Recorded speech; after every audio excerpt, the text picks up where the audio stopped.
세상을 연결하는 뉴스, 뉴스브리지입니다.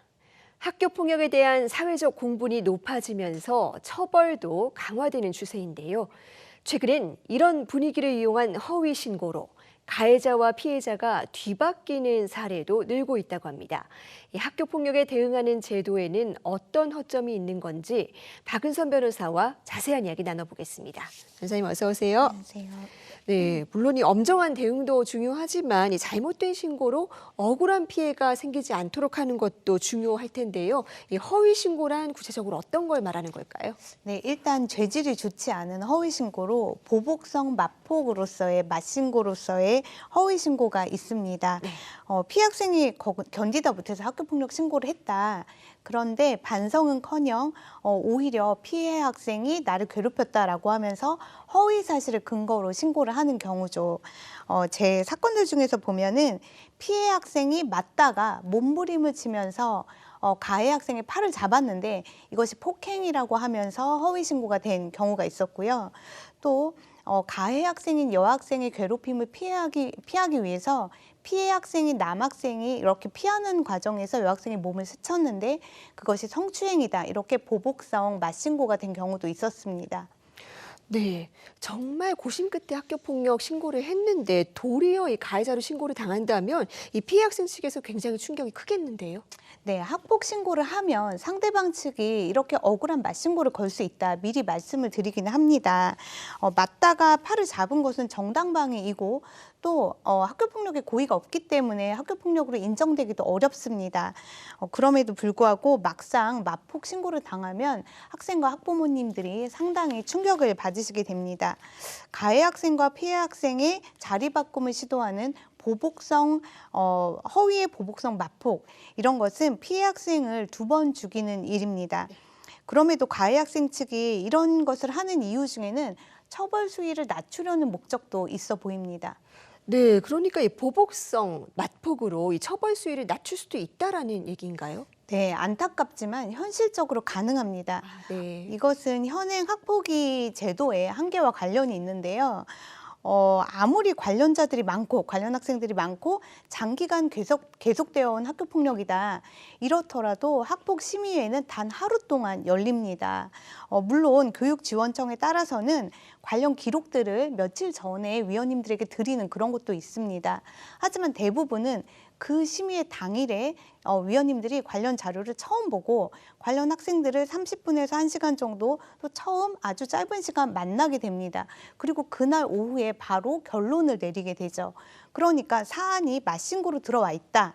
그러면 너무 복잡하니까 사실관계를 제대로 파악할 그런 시간적 여유가 없기 때문에 둘 다 잘못했다. 또는 둘 다 잘못하지 않았다. 이렇게 최대한 비슷하게 처분을 내리고 또 애초에 진정한 가해 학생에 대한 처벌 수위를 낮추는 경우가 일반적입니다. 이런 것이 악용되는 거죠. 그러니까 이 학폭의 구조적인 문제점 때문에 허위 신고가 늘고 또 아니란 판단 때문에 처분에도 이제 영향이 있을 수 있는 구조인데 네. 정말 안타깝습니다. 네. 무엇보다 이 허위 신고를 당한 피해 학생이 방어를 할 수가 있어야 되는데 무슨 신고를 당했는지조차 사전에 알기가 어렵다고요? 네, 맞습니다. 통상의 재판에서는 쌍방이 대등한 지위에 있기 때문에 상대방이 낸 주장의 증거들을 모두 볼 수가 있습니다. 그런데 학폭위는 그렇지 않은데요. 양측이 제출한 증거들은 학폭위 위원님들만 볼 수가 있습니다. 그러니까 상대방이 어떤 주장을 해도 그 증거들을 볼 수가 없으니까 제대로 방어를 할 수가 없는 겁니다. 그래서 이후에 행정심판이나 행정소송을 통해서 그 증거들을 받아본 다음에 이를 뒤집어야 되는 그런 경우들이 있습니다. 역시 제 사건들의 경우를 말씀드리면요. 가해 학생 측이 자신의 일방적인 폭행에 앞서서 오히려 피해 학생이 장기간 자신을 사이버 폭력으로 괴롭혔다.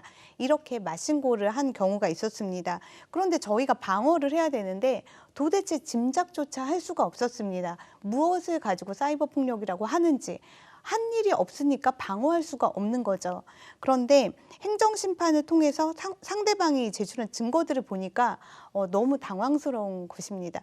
제3자를 통해서 완전히 허위의 증거들을 만들어내서 허위의 신고를 한 경우였죠. 그래서 결국은 이제 그것이 허위임을 다 밝혀서 저희가 받은 처분은 이제 학폭이 아닌 것으로 되었고 그리고 오히려 이것이 그 가해 학생의 조치 처분을 더 가중시키는 그런 결과까지 가져왔습니다. 결국 이렇게 잘 해결이 되기는 했는데 애초에 학폭위에서 상대방이 낸 자료들, 증거들을 볼 수 있었다면 이렇게 행정심판, 행정소송을 거칠 필요가 없었을 텐데 하는 안타까움이 있었습니다. 네, 증거를 조작해서 허위로 신고를 해도 학폭에서 인정될 가능성이 있다라는 점은 정말 문제이고 꼭 바뀌어야겠다는 생각이 듭니다. 다음으로 또 어떤 허위 신고가 있을까요? 네, 이거는 좀 종류가 다른데요. 네. 아픈 마음에서 비롯된 허위 신고 이렇게 좀 이름을 붙여볼 수 있을 것 같습니다.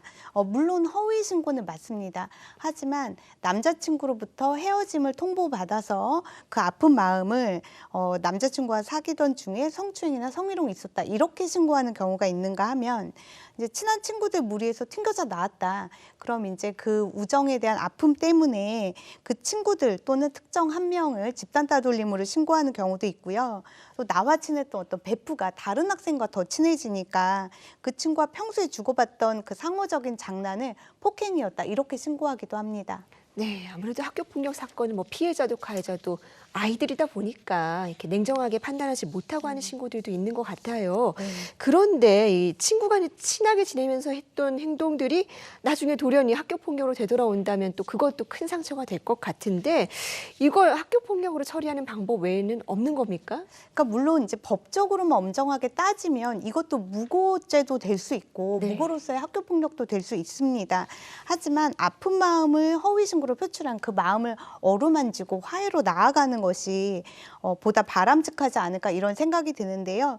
학교폭력 예방법 시행령 제14조의 3에서는 관계회복 프로그램을 규정하고 있습니다. 실제로 이거를 이제 많이 활용하고 있는 시도교육청들이 있는데 가해 학생과 피해 학생이 무조건 처벌을 목적으로 하는 것이 아니라 함께 대화하고 화해할 수 있는 그런 자리를 만드는 것이죠.